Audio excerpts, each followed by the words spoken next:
Welcome to me ఇంటి వంట. వంట చేయడం మన హక్కు, వంట చేయడం మన బాధ్యత. అంతేకాదు వంటే మన జీవనాధారం. అలాంటి జీవనాధారమైన వంటల్లో ఎన్నో రకాల వెరైటీలు ఉన్నాయి. మరి అలాంటి వెరైటీల్లోంచి రెండు సరికొత్త వెరైటీల్ని మనకు పరిచయం చేయబోతున్నారు గాయత్రి గారు. మరి గాయత్రి గారి దగ్గరికి వెళ్ళి ఆ వంటలలో తెలుసుకుందామా? పదండి. హాయ్ గాయత్రి గారు. హలో, బాగున్నారా? సో మరి ఇవాళ మీ ఇంటి వంటలో మీరు సరికొత్త వంటకాలు మాకు పరిచయం చేయబోతున్నారు. మీరు పరిచయం చేయబోయే మొదటి వంటకం ఏంటి? ఇది టోటల్లీ కొత్తదండి, మీరు ఎక్కడ వినుండరు తిని ఉండరు. ఓకే.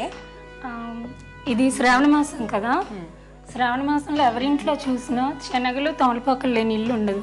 సో నేను ఆలోచించి మీకోసం కొత్తగా ఎక్స్పెరిమెంట్ చేసి, మీరు భయపడకండి, ఉదయం ఆల్రెడీ ఎక్స్పెరిమెంట్ అయిపోయింది చేసి ఇప్పుడు మీకు ఇది చేసి చూపెడుతున్నాను. తమలపాకు శనగ దోశ.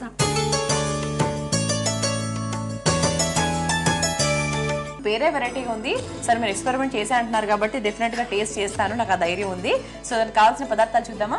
శనగపిండి, బియ్యపిండి, తమలపాకులు, ఉప్పు, పచ్చిమిరపకాయలు, అల్లం, నూనె, మొలకెత్తిన శనగలు.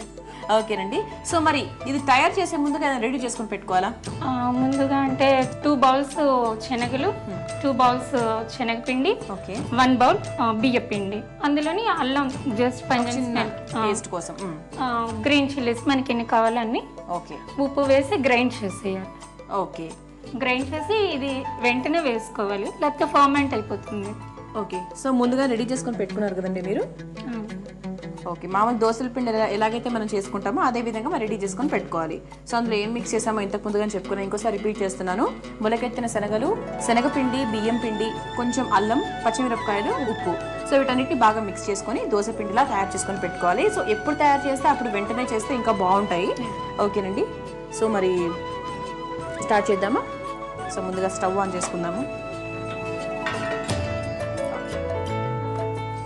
ఓకే. ఓకే. సో కొంచెం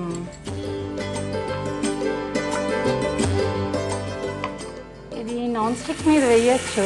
ఓకే. అవును, నాకు అదే డౌట్ వచ్చింది యాక్చువల్లీ. ఈ మధ్యకాలం అందరూ నాన్ స్టిక్ వాడుతున్నారు కదా. అంటే నాన్ స్టిక్ అంటే దాన్ని ఏ మెటీరియల్ వాడతారో మనకి ఫస్ట్ ఆఫ్ ఆల్ తెలియదు. ఓకే. నెక్స్ట్ ఐరన్ అన్నది మంచిది. సో ఈ ఐరన్ పెనం మీద వేస్తే ఓకే మనకి ఐరన్ అందులో నుంచి వెళ్తుందంట. అందుకని we have to use iron pen. Next అది ఎంత వెళ్ళిందన్న దానికంటే మనం వేరే ఫారెన్ మెటీరియల్ తినేస్తున్నాం, తినకూడని పదార్థం తింటున్నాం, అది పాడవుతుందంటే వాట్ డస్ ఇట్ మీన్? మనం దాన్ని తింటున్నాం కదా. సో అందుకని అవాయిడ్ చేయడం బెటర్. సో మరి దోశ పిండి లాగా ఫస్ట్ వేసిన తర్వాత దాని మీద తమలపాకు పెట్టి మళ్ళీ పిండి వేస్తున్నాం. ఓకే. నథింగ్ బట్ శాండ్విచ్ లాగా మనకి శాండ్విచ్ చేస్తున్నట్టుగా పెట్టాలన్నమాట. ఇది తమలపాకు వాడడానికి కూడాను రీజన్, ఇది కాల్షియం రిచ్ అండి. పూర్వం చాలా వాడేవారు, కానీ ఇప్పుడు పాన్ తినడం అదో తప్పులా చూస్తాం మనం. అది అలా పొల్యూట్ అయిపోయింది అనమాట. అవును. సో మళ్ళీ ఆయిల్ ఏం అవసరం లేదండి? వేసారా? అక్కర్లేదు, అవసరం లేదు. ఓకే. కొంచెం వేద్దాం, మీరు అన్నారు కదా. ఓకే. ఇది అయిపోయిందండి? అయిపోయిందండి, తీసిద్దామండి. ఇది చల్లారిందండి, ఇప్పుడు దీన్ని డెకరేట్ చేసుకుందాము. ఓకే. సో ఎలా చేస్తున్నారండి? కట్ చేసుకుందామండి. ఓకే. సో బాగా ఈజీ కట్ అయిపోతుంది. దోశ జనరల్గా మనం పట్టుకుంటే అది ఇక్కడ ఇటు పడిపోతూ ఉంటుంది, కానీ ఇది మాత్రం చక్కగా సూపర్ కట్ అవుతుంది అనమాట. అది మనం ఎలా చేసాం అనే దానికంటే ఎలా ప్రెజెంట్ చేసాం అన్నది మేక్స్ లాట్ ఆఫ్ డిఫరెన్స్. ఇప్పుడు ఇది కట్ చేసాం కదండి. ఓకే. దీన్ని డెకరేట్ ప్లేట్లో పెట్టుకుందామండి. ఇందులో డెకరేట్ చేసుకుందాము. ఇందులో పెట్టుకుందాం.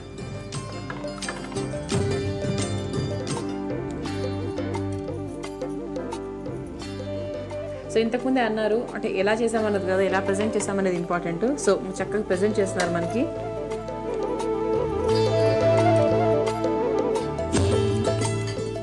అయిపోయిందండి తమలపాకు శనగ దోశ రెడీ. ఓకే.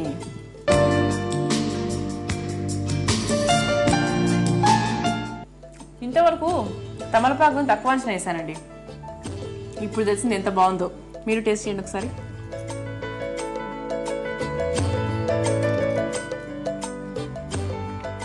ఎలా ఉంది?